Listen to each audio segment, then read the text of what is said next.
Olá, pessoal, boa noite, sejam bem-vindos para o nosso estudo de O Livro dos Espíritos.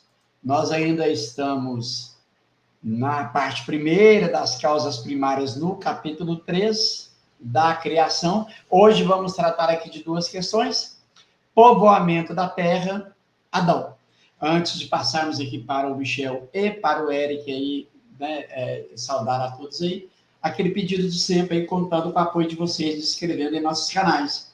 Espiritismo em Kardec, o canal do Eric, Kardec Tube, o canal do Michel, e o Estudar Kardec, o canal aqui desse que vos fala, tá bom, pessoal? Então, contamos aí com o apoio de todos vocês, e depois o Michel e o Eric vai dar demais recados aí sobre os nossos estudos. Eric, Michel, boa noite aí, obrigado por vocês estarem aqui conosco por mais um estudo. Passo para você, Eric.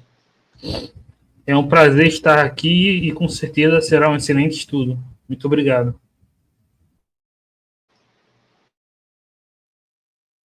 Boa noite, Lauro. Boa noite, Eric. Boa noite a todos. Sejam bem-vindos a mais um estudo do Livro dos Espíritos. Lembrando a todos que hoje, nessa segunda, é a última segunda-feira do ano que nós teremos estudo. A partir da segunda que vem, a gente não terá estudo e nem da outra. Então, dia 23 da semana que vem e dia 30, as duas últimas segundas do ano, nós não teremos estudo. Então, hoje é o último estudo deste ano. Aí a gente volta no dia 6 de janeiro para estudar, né? Vamos dar uma parada nessas duas segundas. A quarta-feira vai ser a mesma coisa. Nessa quarta agora, a gente vai ter o último estudo do ano para as duas quartas-feiras, depois volta, né? Então, já avisando para o pessoal aí se programar, poder agendar outros compromissos. Tá certo? Então, que a gente tenha um ótimo estudo, vamos seguir aí nessas questões primeiras do Livro dos Espíritos. Se o meu sinal não estiver bem, vocês me avisem, parece que está dando uma trancadinha aqui, qualquer coisa vocês me avisem, que a gente tenha um ótimo estudo. Isso. Para mim tá bom. Até agora eu não percebi nada de diferente, não. Nem áudio, nem imagem. Eu não sei pro Eric aí, pro pessoal. Mas aí qualquer coisa, dá um feedback pra gente aí.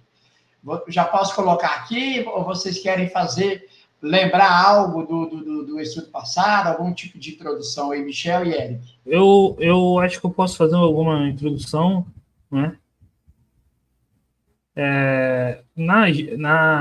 Como a gente já vem falando, né? Eu não vou repetir todas as questões que a gente já vem falando, mas eu queria falar sobre a questão, né, de que essa primeira parte do Livro dos Espíritos, Kardec desenvolve na Gênese, né? Cada uma das quatro partes é desenvolvida em outras obras. A primeira é na Gênese, né?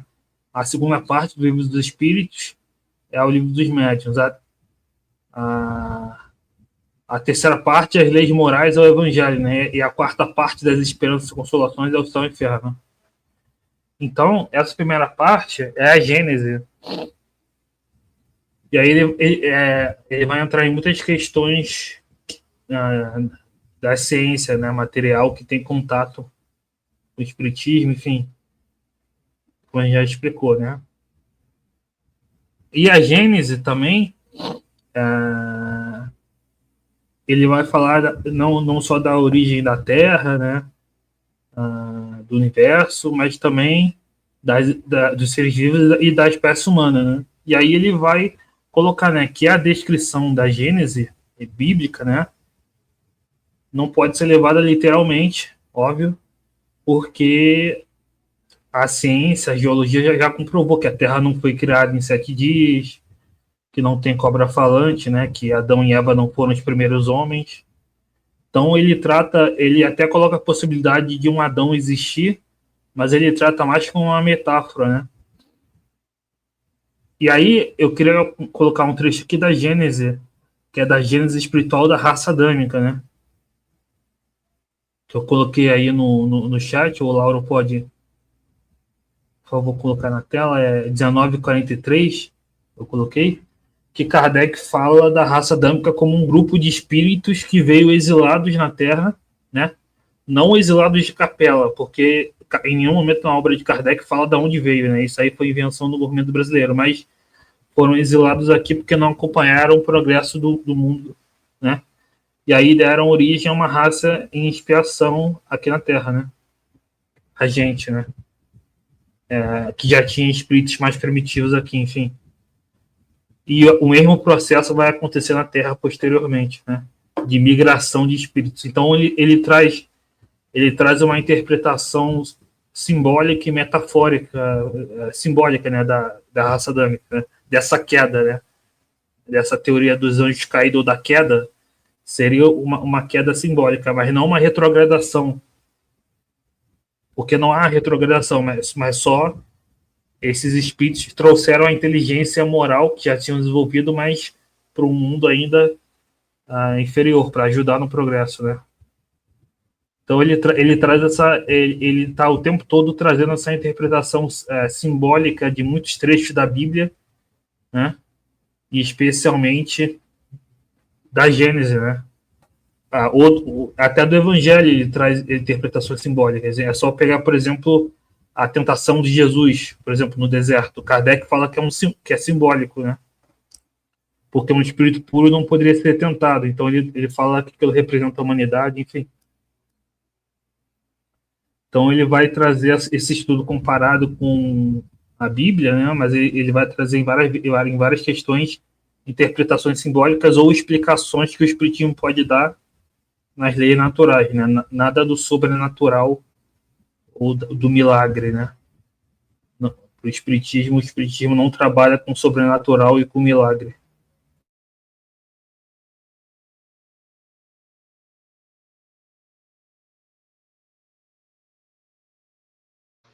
Michel? É muito bom essa introdução, essa lembrança do Eric, né? Mas a gente segue tratando dessas questões iniciais do Livro dos Espíritos, insistindo naquela questão de como a gente deve interpretar esse início e esses assuntos do Livro dos Espíritos, né? A gente tem falado bastante sobre isso. É uma coisa muito curiosa, e isso é muito importante de ser divulgado e comentado. As pessoas que estão preocupadas com Kardec, né? Essa grande família kardeciana que está aí surgindo e cada vez mais crescendo no movimento espírita, é muito interessante porque a gente acaba sendo unido sem combinar antes, né? É interessante como Kardec acaba a prova de que Kardec ele nos inspira, ele está ouvindo ao nosso chamado, né? Porque acaba, entre aspas, coincidentemente, vários assuntos acabam se encontrando.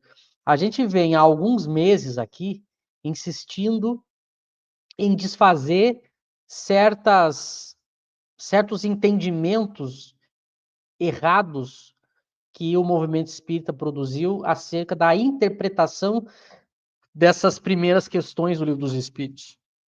A gente tem insistido nas questões de que o espiritismo ele tem um objeto próprio de estudo, que o espiritismo não trata de tudo, que as pessoas leram determinados assuntos na obra de Kardec e acharam que isso era opinião do espiritismo, enquanto não era opinião do espiritismo. Muitas pessoas acham que é papel do espiritismo, dos espíritos, tratar de questões de ciência do mundo, de mundos, de formação da matéria, de matéria orgânica, biologia. Agora a gente está vendo aí questões bíblicas, e a gente está aprendendo com Kardec, procurando mostrar os textos, como se interpreta essas questões, já que elas foram equivocadamente interpretadas pelo movimento espírita. Elas foram tratadas como se fossem algo que fosse papel do Espiritismo. E sobre essas questões bíblicas, que o Eric muito bem lembrou, Kardec vai interpretar determinadas questões bíblicas com bases e premissas na ciência espírita, que essa é uma outra confusão que as pessoas fazem. As pessoas elas acham que eu posso fazer uma leitura bíblica como se fosse uma leitura livre. Aliás, está muito na moda isso, né? E Kardec já comentava isso na sua época, como se qualquer leitura, qualquer interpretação fosse livre. E quando eu falo, por exemplo, de uma leitura espírita, é como se fosse uma leitura que não fosse livre, mas que fosse presa em algum conceito. Então, há muitas pessoas que querem passar o ar de pessoas desprendidas, mente aberta, como se isso fosse algo virtuoso. Quando, na verdade, isso, do ponto de vista de estudo, é um equívoco. Eu não posso fazer nenhum estudo se eu não tiver alguma base, algum método, algum olhar para interpretar qualquer coisa. Então, essa ideia de que eu sou uma pessoa desprendida, eu olho as questões bíblicas com um olhar geral. Como assim com um olhar geral? Toda leitura, interpretação de algum texto, da história ou de fenômenos, ela tem que ser baseada em alguma base, em algum método, algum critério, alguma teoria. No caso do Espiritismo, ele é uma ciência que dá a capacidade da gente fazer determinadas interpretações dos textos bíblicos. Mas essas interpretações são feitas com base na teoria espírita. Eu não posso usar outra teoria, porque aí eu vou ter outras conclusões. Então, só há coerência se eu estou de acordo com a teoria e os critérios que eu estou usando para fazer determinada interpretação. Por isso que eu não posso cobrar do Espiritismo que ele tenha a mesma interpretação que outros olhares, outros teóricos, outras pessoas têm. Porque elas partem de outras premissas. É por isso que muitas visões que Kardec teve dos textos bíblicos, só o Espiritismo pôde ter. Por quê? Porque só ele teve as bases que teve. Então isso também é uma confusão. Da mesma forma, quando as pessoas leem o Evangelho, elas não entendem o que é o Evangelho segundo o Espiritismo. Se eu tirar o olhar do Espiritismo para ler o Evangelho, que é algo possível, só que aí as interpretações que eu vou fazer são baseados em outros critérios. Não são baseados nos critérios espíritas. Então eu não posso exigir do Espiritismo que ele concorde, ou pense, ou diga determinadas coisas, porque ele parte dos próprios critérios que são decorrentes da sua ciência. Então isso é uma coisa muito importante. Há muita confusão sobre isso. E o que eu estava falando no início, já para concluir essa minha primeira fala, é o seguinte: conversando com outros estudiosos que também estão estudando seriamente e profundamente Kardec, sem a gente ter combinado, essas pessoas estão percebendo a mesma coisa e estão com a mesma preocupação. É uma coisa interessante isso. Por exemplo, esse final de semana, a gente ficou sabendo, através de uma reunião, de uma reunião de estudo, que, por exemplo, há uma preocupação de duas das maiores figuras que estudam Allan Kardec no mundo, que é o Silvio Schibeni e o Cosme Massi, eles estão com a mesma impressão. Eles têm observado o movimento espírita e eles têm notado que o próprio movimento espírita não está entendendo que o espiritismo é uma ciência própria, bem construída, e que, portanto, ela usa a sua ciência para fazer leituras de determinados assuntos, e de alguns assuntos ele não tem opinião, porque são assuntos de outras ciências. Então, há uma espécie de salada teórica que é feita por pessoas, inclusive do próprio meio espírita, que fazem leituras equivocadas, elas querem misturar as visões da ciência, mas se eu misturar, eu tenho uma salada que não tem coerência nenhuma. Eu tive esse final de semana, para citar um exemplo, uma discussão em um grupo espírita muito interessante, em que algumas pessoas tentam ler o espiritismo apoiados em outros teóricos, inclusive teóricos materialistas. Eu não posso tentar ler um autor me baseando em outro autor que fez uma outra teoria. Ainda mais se ele é materialista, porque é o oposto das bases da doutrina espírita. Então há essa confusão, a gente tem batido nessa tecla, e esse final de semana a gente ficou sabendo que também é uma preocupação de duas pessoas muito importantes no estudo do espiritismo, e eles, inclusive, estão preparando palestras para começar a abordar isso com mais profundidade e mais vezes, né? Para ajudar a esclarecer. Então é muito importante esse assunto que a gente tem insistido, porque coloca a coisa nos seus devidos lugares. A gente está vivendo uma época em que as pessoas não estão mais achando a verdade sobre as coisas. Porque elas usam uma fala em que tudo vale, tudo é verdade, ou nada é verdade. É o chamado relativismo, né? E se eu não estabeleço nenhum parâmetro para conhecer a verdade, eu não chego na verdade. Então, há ideias de que a verdade é relativa, não é possível alcançar a verdade, não existem fatos, é tudo interpretação, é tudo ponto de vista. Essas frases que tomaram conta da sociedade que estuda ciência no TikTok. A gente tem hoje pessoas que estudam ciência no TikTok. Filosofia no TikTok. Elas pegam pequenos vídeos de pessoas que estão na moda e elas acham que entendem de filosofia e de ciência e saem repetindo.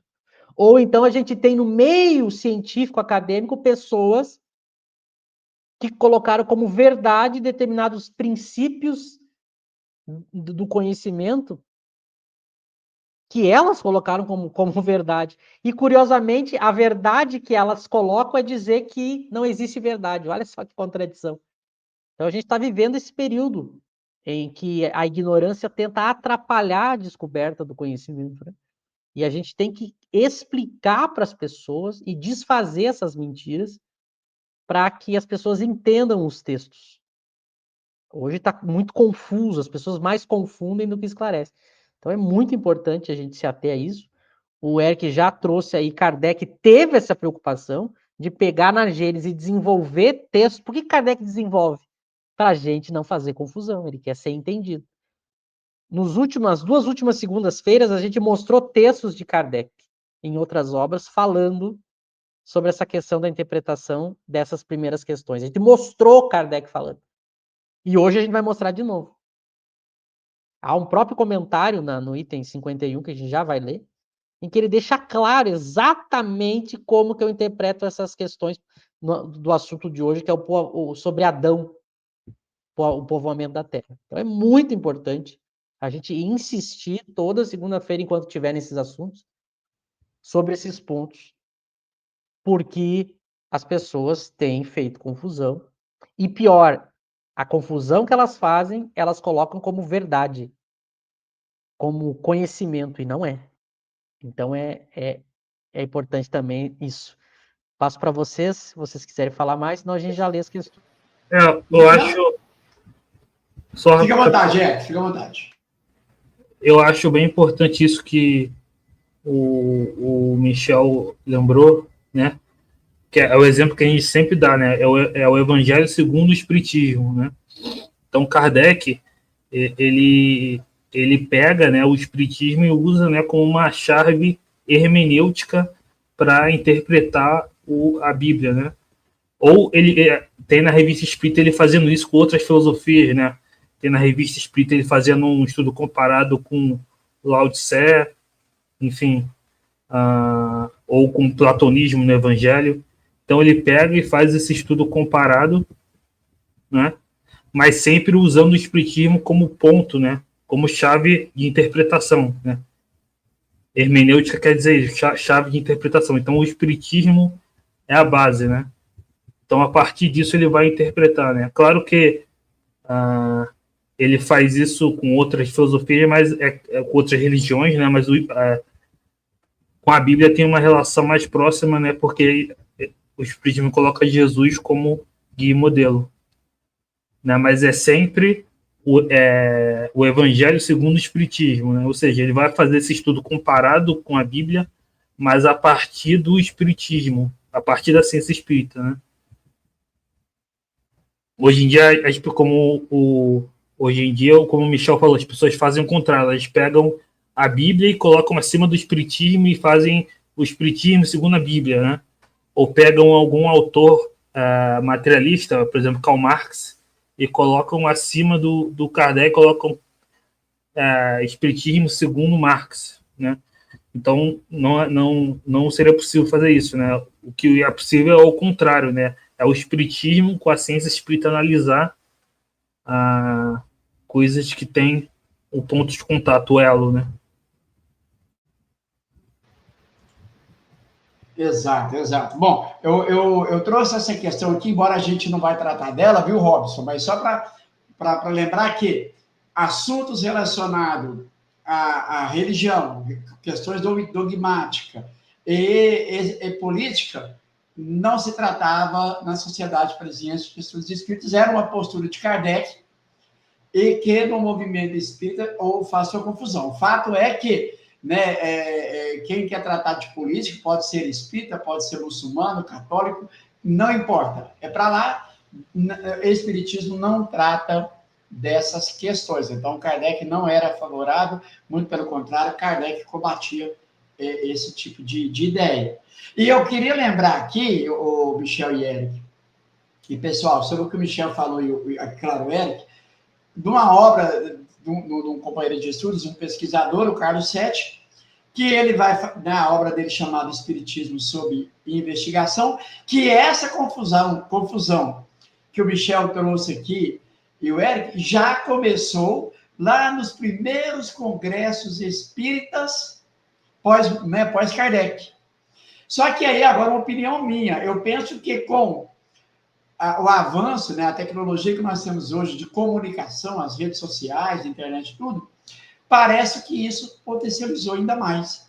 Criou-se uma confusão danada em algo que já existia, mas agora está muito confuso. Dissemina uma ideia falsa, é claro, numa velocidade imensa, né? Mas aí passo para vocês e quando vocês quiserem a gente vai para o texto. Michel, Eric. O Kardec, no Livro dos Médiuns, no capítulo da Sociedade Parisiense, fala para não tratar de política, né? E tem na Revista Espírita que ele fala das questões irritantes, né? Política, economia social. Agora, Kardec fala de questões sociais, né? Na Lei de Sociedade. Tem na Revista Espírita, por exemplo, Kardec fala da emancipação da mulher nos Estados Unidos, né? Porque tem ponto de contato. Mas ele não vai entrar em política partidária ou ideologia, né? Ou discutir sistemas sociais, por exemplo, discutir se tem que ter intervenção na economia ou não do Estado, enfim. Isso são questões para outras áreas, né? Enfim. Kardec proíbe até porque é algo que gera cismas inúteis, né? O movimento vai acabar se autodestruindo de maneira cismática, porque vai gerar divisões que não vão evoluir a ciência espírita, que não vai agregar em nada, enfim. Eu fiz uma série de vídeos de 1 minuto ali na época das eleições, né? Aproveitei a época em que a gente estava vivendo o assunto político e o movimento espírita, que não se aguenta, porque não... o movimento espírita ele tem um desejo, eu chamo de divaldiar, né? Ele precisa opinar sobre tudo. Então eu aproveitei a época para mostrar exatamente o que o Eric e o Lauro estão falando, né? O espiritismo não trata de política.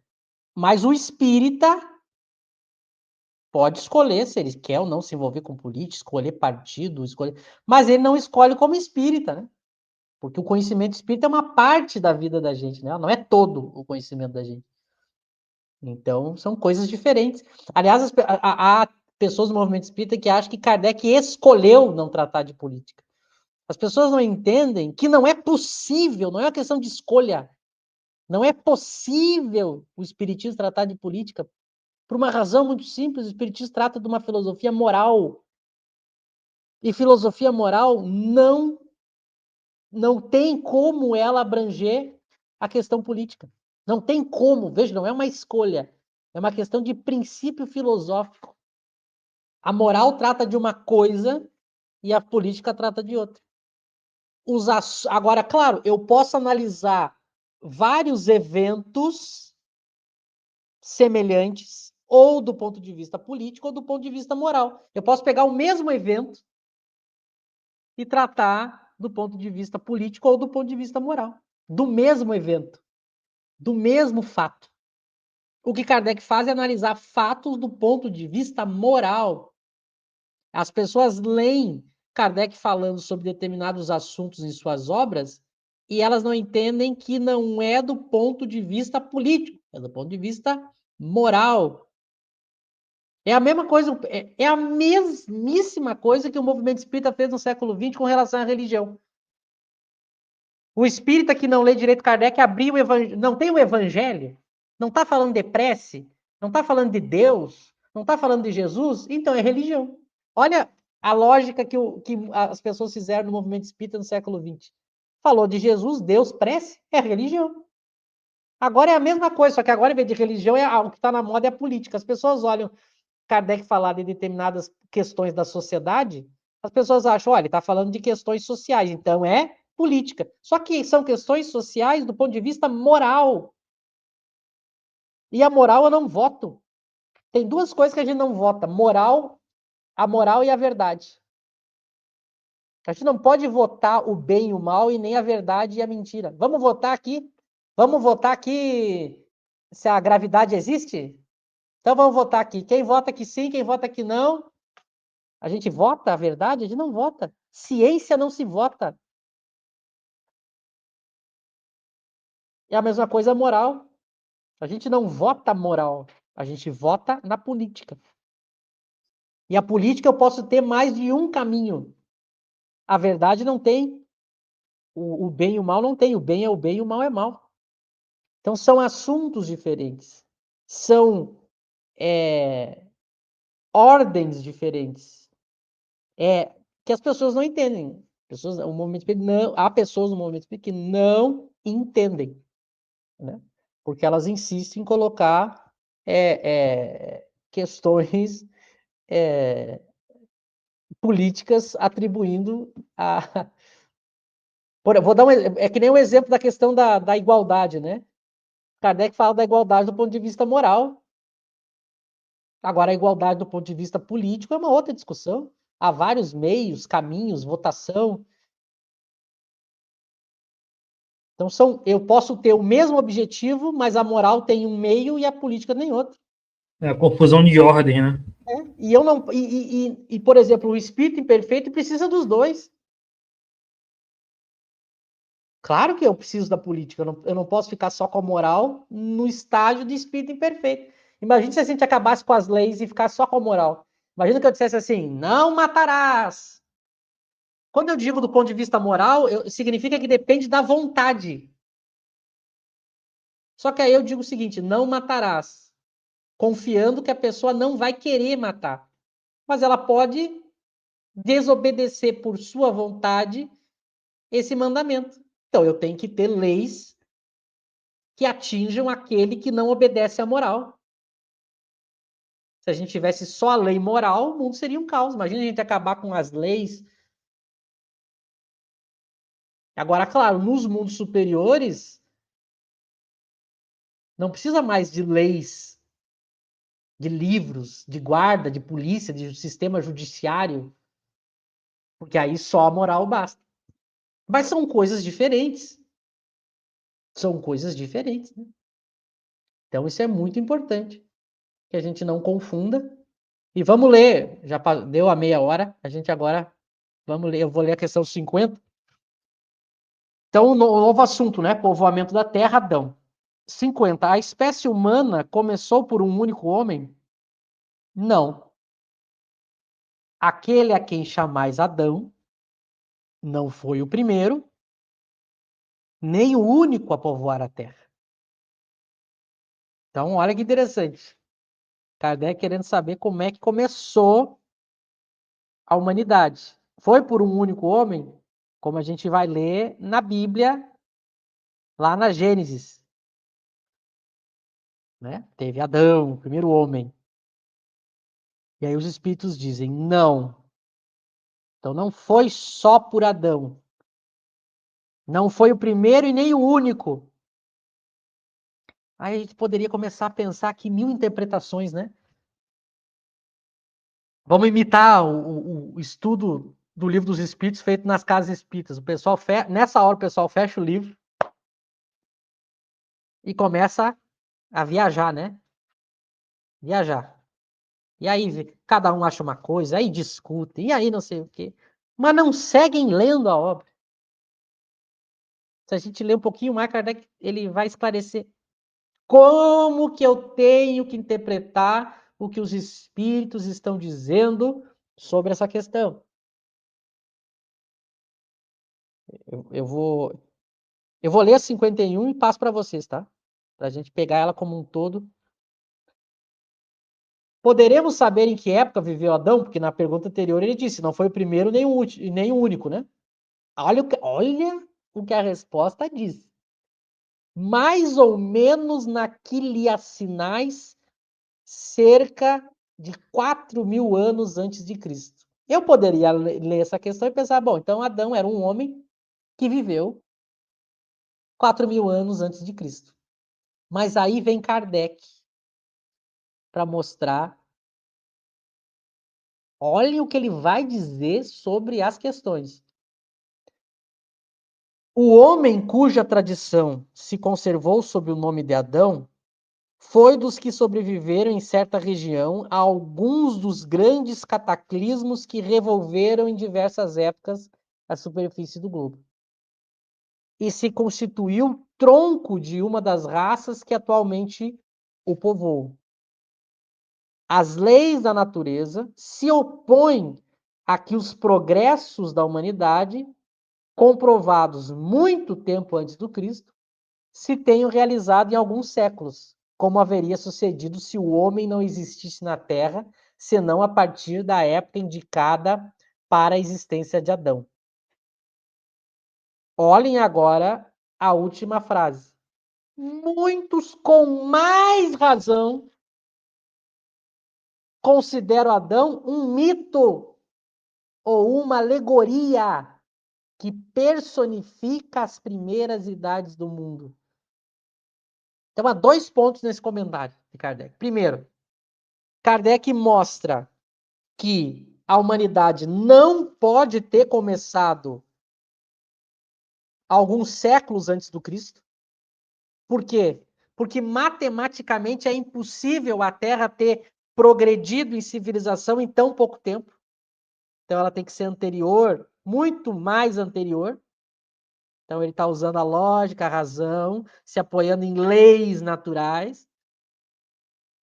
Então ele está saindo do misticismo, do dogmatismo, do sobrenatural, ele recorre a leis naturais. Mostrando, olha, não pode ter sido uma mágica. Deus fez, plim, veio Adão, aí a Terra milagrosamente evoluiu, rapidamente já chegou a época do Cristo. Como é, literalmente, se eu ler a Bíblia assim. Então ele não vai fazer uma leitura literal da Bíblia. Por quê? Porque ela contraria as leis naturais. Como ele está fazendo uma ciência, ele não pode fazer um raciocínio que contrarie isso. É o primeiro ponto. Então ele está buscando uma leitura racional e muito de acordo com as ciências, a interpretação.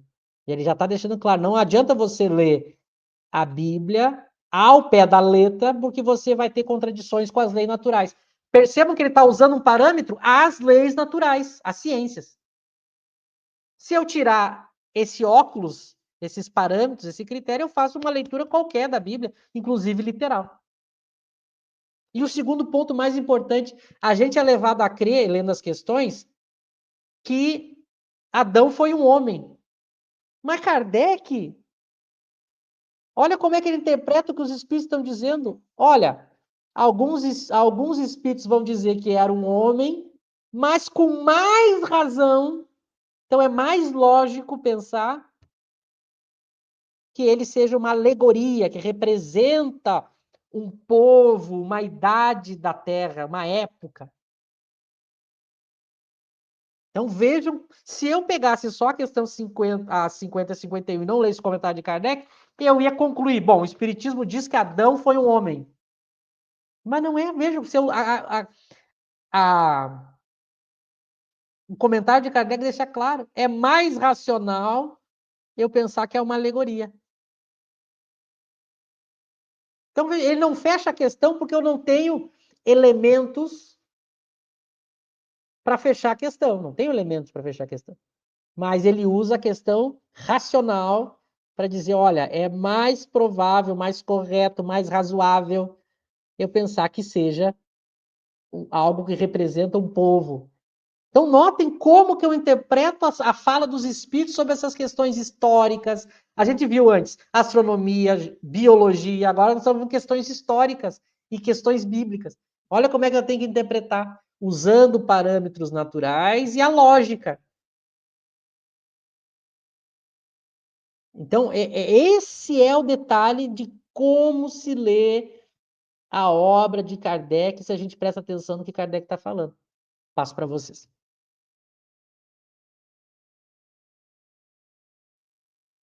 É como eu tinha comentado, né? Ele faz uma interpretação alegórica, né? Ah, não uma, e não uma interpretação que parta da ideia de milagres, né? Até porque, como a gente vai ver na Gênese, no capítulo que fala dos milagres, Deus, sendo perfeito, ele não poderia derrogar suas próprias leis, né? Que o milagre seria isso, a derrogação das leis naturais. Então, ele vai trabalhar com a ideia de que isso é uma alegoria, não é uma metáfora, né? Por exemplo, Kardec, como Kardec faz com a questão do Satanás, né? Que tem essa questão na religião católica. Ele fala que o Satanás seria uma alegoria para representar o mal. Então, ele diversas vezes faz essas interpretações alegóricas, né? Então, o Espiritismo não vai trabalhar com o conceito do milagre ou do sobrenatural. Pelo contrário, ele vai diminuir o escopo do milagre e do sobrenatural, porque ele vai mostrando as leis naturais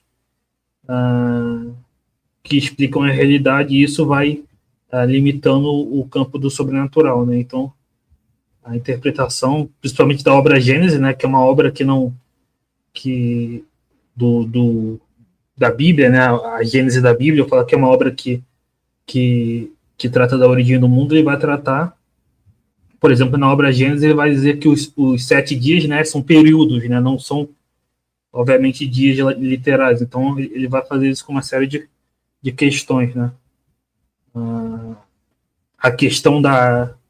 Outro exemplo evidente, né, a cobra falante que tentou Adão e Eva, né. Obviamente, não tem cobra falante, não tem... Isso seria ridículo acreditar isso hoje em dia. Ele faz uma interpretação alegórica depois de que é a tentação dos maus espíritos. Então ele faz isso com uma série de coisas, né?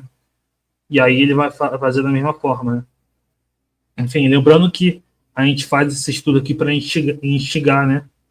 O estudo, e que a gente recomenda que depois vocês peguem o Livro dos Espíritos e a Gênese e leiam de maneira completa, né?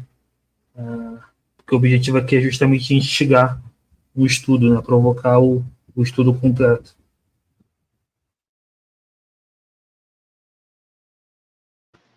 Exatamente. E quando se estuda, né, a pessoa que se detém somente em ler o Livro dos Espíritos e o Evangelho segundo o Espiritismo, ela vai estar sempre com a visão acanhada. O entendimento dela vai estar sempre estreito. Né, Michel, né, Eric, né, pessoal? Quando você lê toda a obra de Kardec, você dá uma sequência, um estudo bem bem organizado, bem dirigidinho, né, com atenção, você percebe que muitos assuntos são bem desenvolvidos e bem concluídos. Aí o Eric lembrou bem a Gênesis, por exemplo, do corpo fluídico de Jesus. O que foi? Olha, gente, né, o Espiritismo ele não vai entrar na ideia de que o corpo foi roubado, se não foi roubado. Ele vai apresentar uma teoria racional né, e é claro, sempre observando que Deus não vai derrogar leis nenhumas, né, porque elas, como o Eric lembrou bem, ela é perfeita. Mas se você estuda, a gente vê Kardec refutando a ideia, né, de Jesus estar aqui somente com o corpo fluídico, na espécie de uma gênere, né? E como aí tem as religiões que defendem as suas ideias, o Espiritismo não entra nesse campo. Ele entra num campo onde é racionalmente explicado do ponto de vista científico. Mas eu devolvo aí, Michel. E ele mostra algo muito importante. Se eu evocar os espíritos, muitos vão dizer: Adão existiu, foi um homem. Alguns vão descrever Adão. Então, Kardec está ensinando como que a gente dialoga com os espíritos. Ele mostra, olha, é mais racional que seja uma alegoria. Mas há espíritos que vão dizer, vão até descrever, vão dar a cor do olho, a cor do cabelo. Da mesma forma que se eu evocar os espíritos e disser assim, existe céu e inferno, muitos espíritos vão dizer, existe, vão descrever o céu e o inferno. Lá no finalzinho do livro dos espíritos, a gente está no início. Mas Kardec vai fazer isso no livro todo. Lá no final do livro dos espíritos, ele pergunta, por que há espíritos que dizem que há céu, que há inferno? Porque há. Há espíritos que dizem que há céu, que há inferno. Tem espíritos que se tu perguntar para eles questão de biologia, como é que é a biologia? Eles vão querer explicar. Eles vão querer explicar a história. Mas o espiritismo, ele não trata de outras ciências, isso é trabalho do homem. Eu não posso usar a evocação com os espíritos para ficar resolvendo problemas históricos.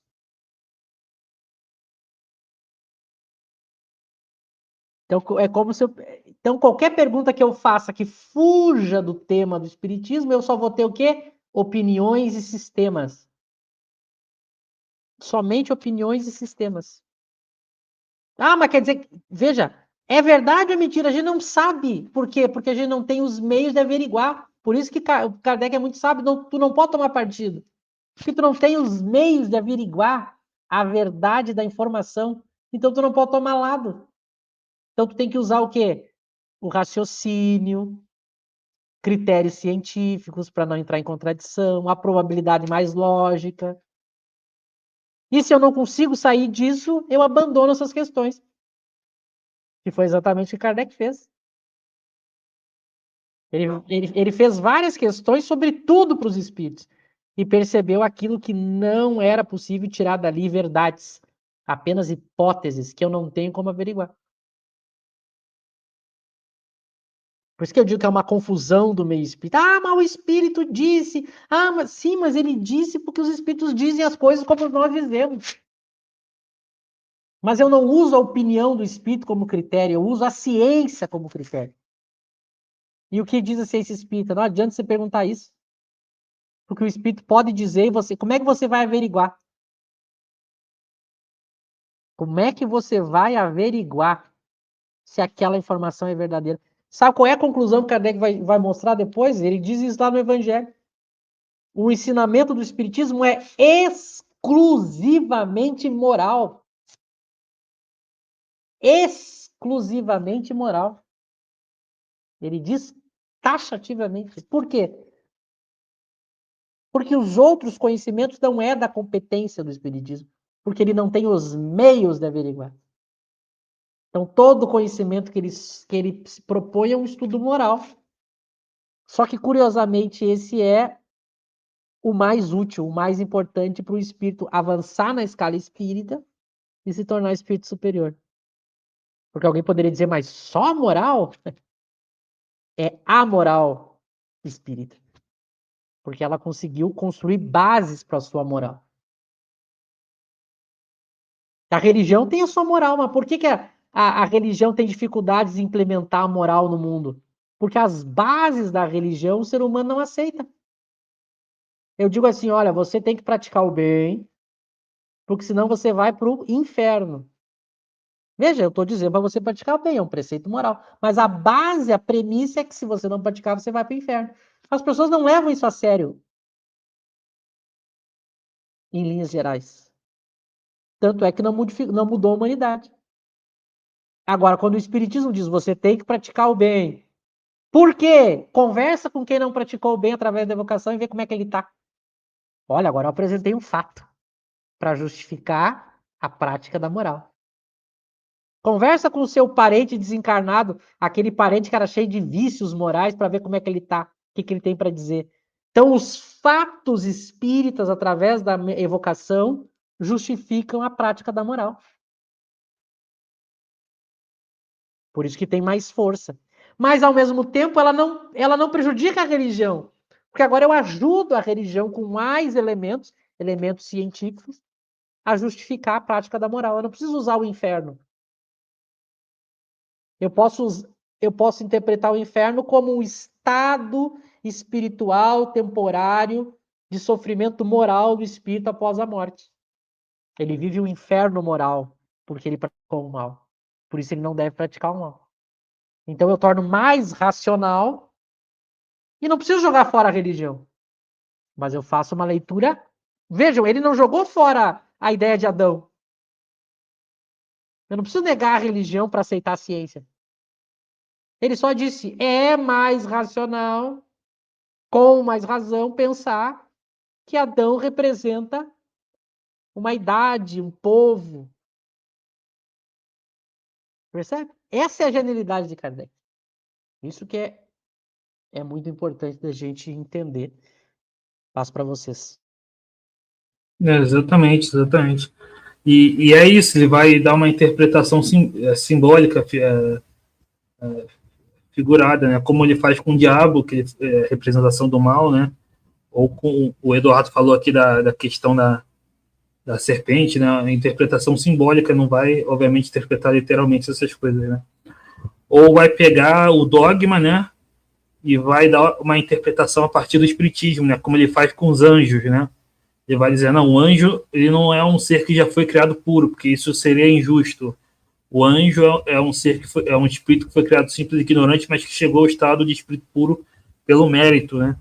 Mesma coisa que ele faz com os demônios. Ele vai dizer, o demônio pode ser interpretado como aquele espírito que se desviou momentaneamente para o mal, mas que um dia vai chegar à perfeição. Então ele, até de maneira pedagógica, né, partindo do conhecido, ele vai dar uma interpretação mais racional para esses dogmas e para essas questões, né?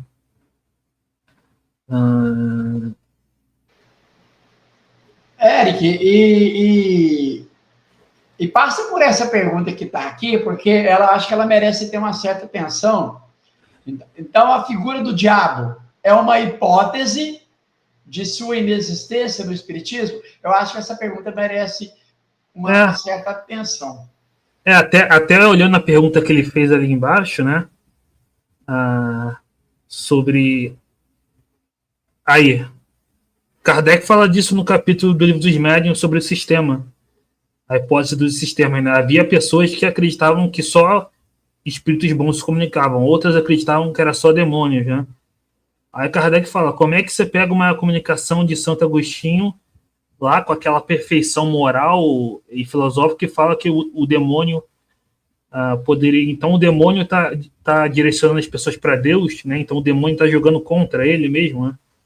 É claro que existem espíritos mistificadores, né? Que se passam por bons, né? Mas esses espíritos mistificadores você sempre vai observar que eles, em algum momento, eles tropeçam, né?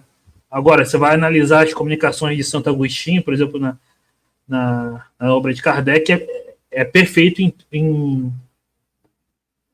é uma elevação moral e filosófica em todas as comunicações, né? Então, esse sistema dos demônios que algum religioso poderia propor, né? Que as comunicações espíritas, que na verdade são origem demoníaca, né? Que se acusava, não tem base, né? Kardec, aí eu recomendo que vocês leiam lá o capítulo dos sistemas do livro dos médiuns. E Kardec explica por que esses sistemas todos não tinham base, né? Que só a teoria espírita explicava todos os fenômenos. Essa pergunta ela é muito boa, no sentido de que Kardec respondeu ela, né? Eu sempre acho muito curioso quando as perguntas vêm de perfis que não são necessariamente pessoas identificáveis, né? Mas, independente disso, a pergunta é boa. Só que tem uma coisa muito interessante nessa discussão, por isso que Kardec é muito genial, né? Esse tipo de pergunta, as pessoas têm que perceber que há uma contradição intrínseca nela. Isso as pessoas que pensam isso, eu não estou dizendo que necessariamente quem fez a pergunta pensa, né? Eu estou usando a pergunta para mostrar um problema que há muitas pessoas não percebem, que às vezes a gente não raciocina. Quando a gente usa o problema da identidade para atribuir um problema para o espiritismo, as pessoas não param para pensar que esse argumento, ou pseudo-argumento, ele pode ser aplicado a qualquer coisa. É interessante que a pessoa aplica esse raciocínio ao espiritismo, mas ela não para pensar que esse argumento eu posso aplicar a qualquer coisa. E uma vez aplicado a qualquer coisa, eu não poderia ter noção da verdade de nada. Percebe que a pergunta coloca, por exemplo, olha, eu não tenho como identificar os espíritos que se comunicam, então pode ser que seja o demônio. Mas peraí, e como é que eu vou saber se a pessoa que não está fazendo. Eu estou usando o mesmo raciocínio. A pessoa que faz uma pergunta dessa não seja o demônio. E como é que eu vou saber se o pastor que fala isso na igreja não é o demônio? Como é que eu não vou saber se. Vou dar outro exemplo mais simples ainda. Telefone agora para sua mãe e converse com ela. Vamos imaginar? A pessoa telefonou para a mãe dela e conversou com ela. Como é que você sabe que é sua mãe e não é o demônio disfarçado? Ah, mas pela voz. Não, mas o demônio poderia imitar a voz da sua mãe. Olha, eu estou usando o princípio lógico da pergunta aplicando para tudo. Não, mas eu vi minha mãe. Tinha o rosto, o cheiro, o tamanho da minha mãe. Como é que você sabe se não é o demônio disfarçado fisicamente da sua mãe? Veja que se eu aplicar a lógica dessa questão para tudo, eu não tenho certeza de nada. O problema da identidade, por isso que Kardec vai dizer que a identidade é um escolho. Porque se eu levar ao absoluto, como a questão propõe, eu não tenho certeza de nada. Então não é um problema só do espiritismo, é um problema para tudo. Como é que você sabe que a sua filha, a sua esposa que está aí na sua casa agora é ela mesma? E se for o demônio disfarçado? Então, com a falácia do demônio disfarçado, eu posso aplicar para tudo. Ninguém é ninguém, todo conhecimento pode ser falso. Como é que você sabe se aquele que fala que a questão pode ser o demônio não é o demônio? Nota, eu posso aplicar para tudo. Por isso que isso não é uma questão que eu possa usar como argumento. Por isso que Kardec vai dizer uma questão muito simples. Eu reconheço a árvore pelo fruto. Ele usa um princípio racional. Como é que eu identifico a origem? Pelo conteúdo. É assim para tudo. Mas não é só para os espíritos e para o espiritismo, é isso que eu estou querendo mostrar. Olha, eu acredito que seja minha mãe e não um demônio disfarçado, pelas coisas que ela fala, pelo amor que ela me dá, pelo bem que ela me deseja, pelo bem que ela me faz, pelos conselhos bons que ela me dá. É por isso que eu. Percebe? De novo, essa é uma tentativa de relativizar as coisas. E a pessoa não vê que se ela aplicar isso para tudo, ela não consegue conhecer nada. Tudo é possível que seja um demônio. A gente está conversando aqui agora, Laura e Eric, mas e se é um demônio que está iludindo? Nota, eu posso aplicar isso para tudo. A filosofia já percebeu isso. Se eu levar qualquer princípio ao absoluto, nenhum conhecimento é possível. Por isso que Kardec mostra lá no sistema diabólico que o Eric falou, uma questão muito simples. Por que não pode ser o demônio? Porque está dizendo coisa boa. Está dizendo sempre coisa boa.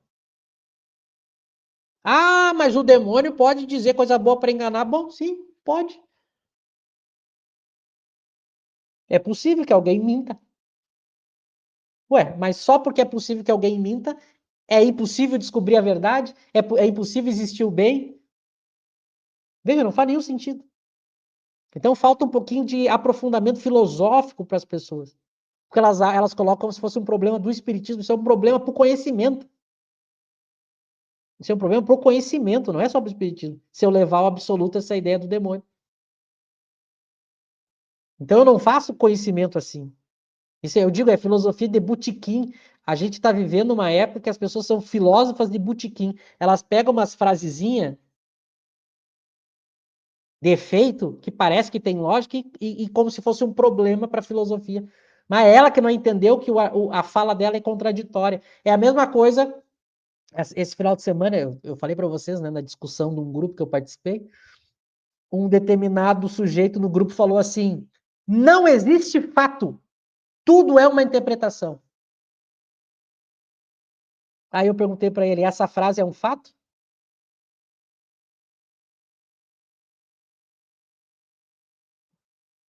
Se ele está dizendo que não existe fato, dizer que não existe fato é um fato?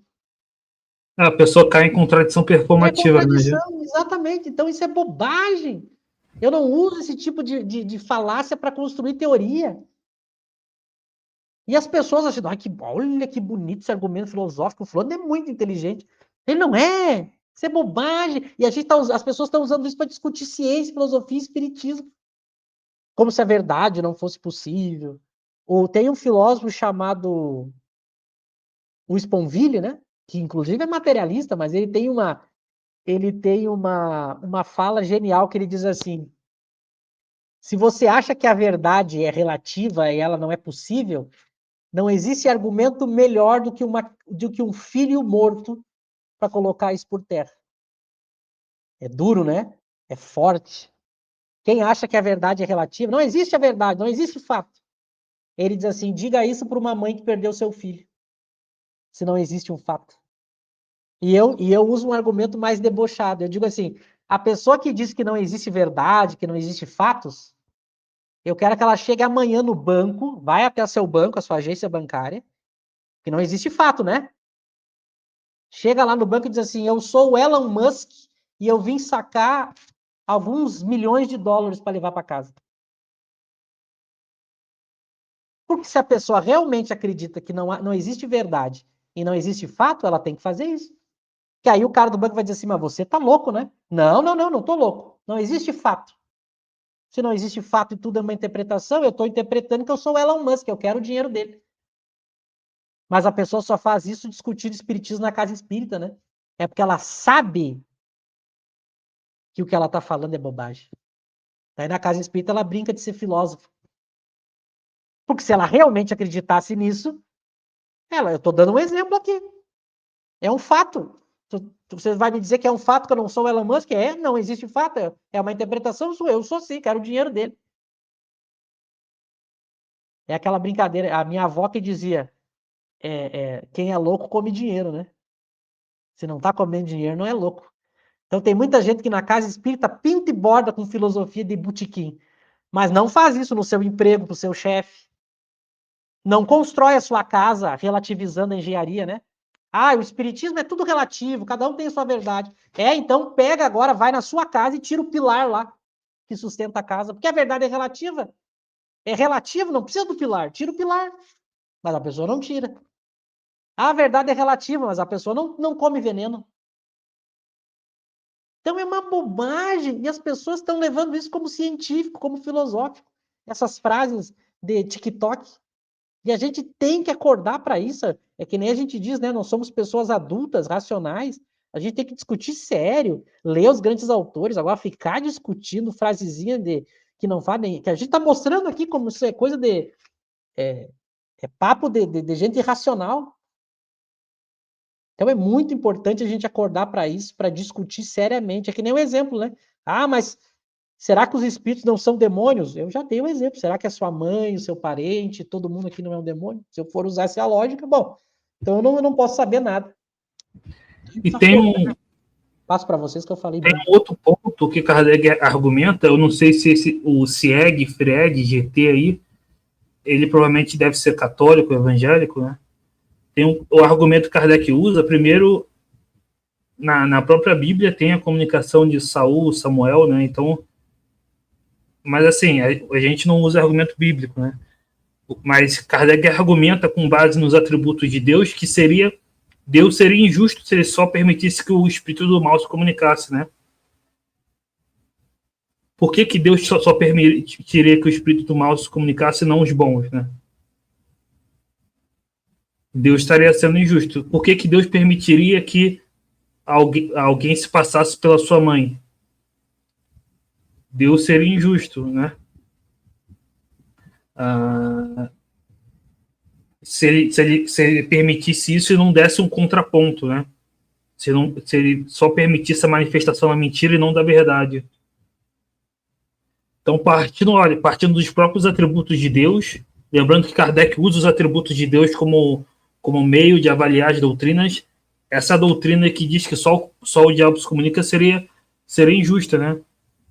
É como se fosse assim, imagina que tivesse só pessoas em naufrágio, né? E Deus não permitisse que pessoas boas issem lá salvar, só pessoas mais, para afundar mais ainda, né? Aí eu falo assim, que Deus é esse, né? Deus é pior do que o diabo, porque ele só permite que o mal se comunique, né? Então, partindo dos próprios atributos de Deus que os católicos e os protestantes também admitem, isso seria uma doutrina irracional. Porque Deus teria que permitir que o bem se comunique também para servir como contraponto, né? Enfim, Kardec argumenta isso nas obras deles e aí eu recomendo pro CIEG aí que ele estude, né, o Céu e Inferno, o Livro dos Médiuns, que ele vai ver esses argumentos do próprio Kardec, que Kardec refuta facilmente esses sistemas, né? Viu? Só um comentário rápido, a gente já está encerrando, mas bom, é o que eu digo, a gente tem que prestar atenção nas coisas que a gente está falando. Eu vou dar um exemplo. Eu não sei, Sieg Fried, né? Eu não sei como é que pronuncia.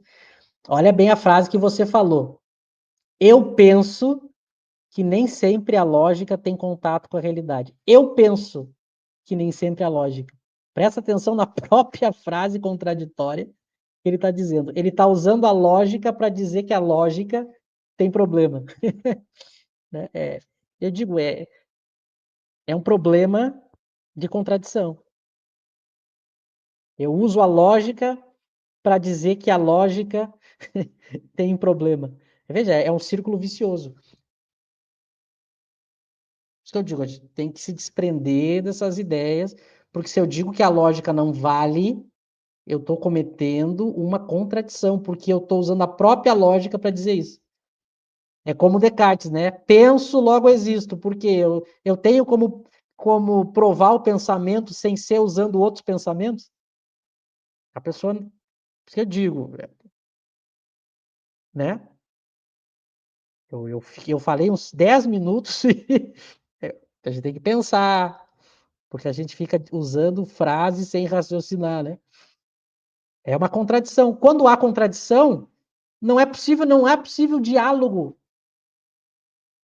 se eu jogo fora a lógica. Porque é exatamente isso. Bom, se eu jogo fora a lógica, bom, qual é o parâmetro? Qual é o parâmetro? Então, tem que raciocinar melhor, ler mais, abrir mais a cabeça, revisar os pensamentos. Mas, claro, a pessoa tem o direito pessoa tem o direito de, inclusive, querer jogar a lógica fora. É impossível. É impossível. Mas a pessoa tem o direito de acreditar nisso. Então, veja, a gente respeita, mas dentro do Espiritismo é uma ciência. E como o Espiritismo é uma ciência, ele usa aquilo que a ciência oferece. Se eu quero jogar o que a ciência oferece no lixo, dizer que não tem validade, tudo bem. É uma opção. Só que eu tenho um problemão. Se eu jogo fora tudo isso, nenhuma explicação. Até para eu contra-argumentar é uma contradição, né? Que eu estou contra-argumentando dizendo que não é possível contra-argumentar. Né? Então, por isso que eu digo, a gente tem que ler mais, pensar mais, porque a gente fica muito preso, às vezes, em pensamentos e a gente não vê o que a gente está falando não faz sentido. É uma proposta.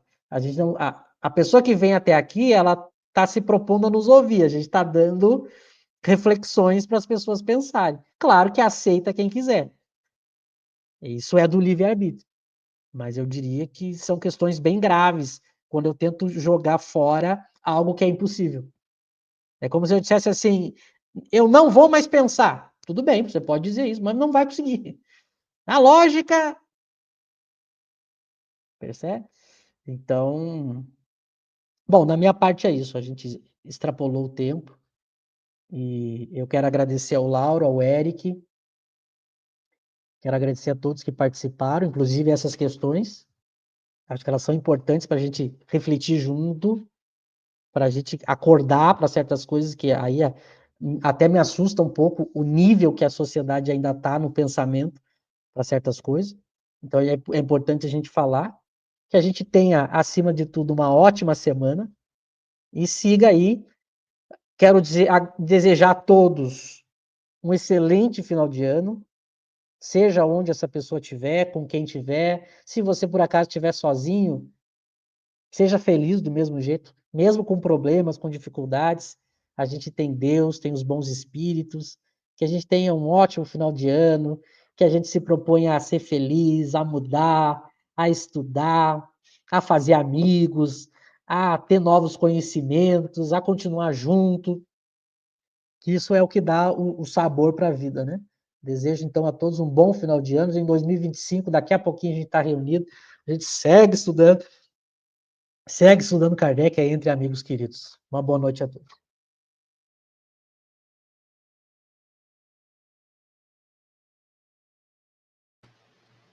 Eric? Excelente, queria agradecer o Lauro, o Michel, queria agradecer a todos, né? O pessoal está comentando aí, vamos estudar Kardec, né? Porque muitas dúvidas, como o Michel falou, Kardec já respondeu, né?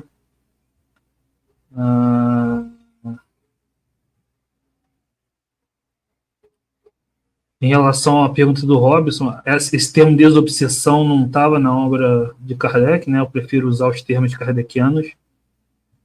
Mas o tratamento da obsessão, Kardec usava o magnetismo em certos casos, sim. Isso aparece na Revista Espírita. Né? O termo passe também aparece na Revista Espírita, passe magnético. Né? Mas, enfim.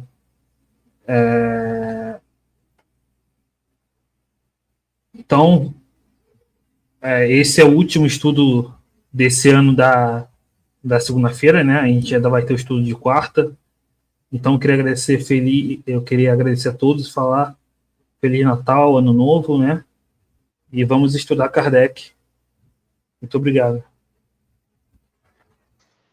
É isso aí, pessoal. Também quero aqui já ir me despedindo, mas desejando a todos aí boas festas, né?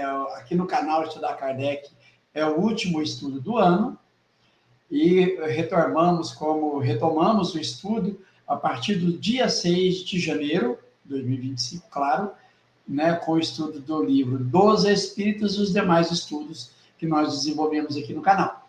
Então, mais uma vez, boas festas a todos aí. E, como dizem, né? Se for beber, não dirija. Se dirigir, né? Não beba. E tudo de bom a todos aí. Muito obrigado. E ao Eric, ao Michel, eu também quero aqui deixar já o meu sentimento de gratidão por essa oportunidade de estudos. Um abraço a todos, pessoal. Fiquem com Deus.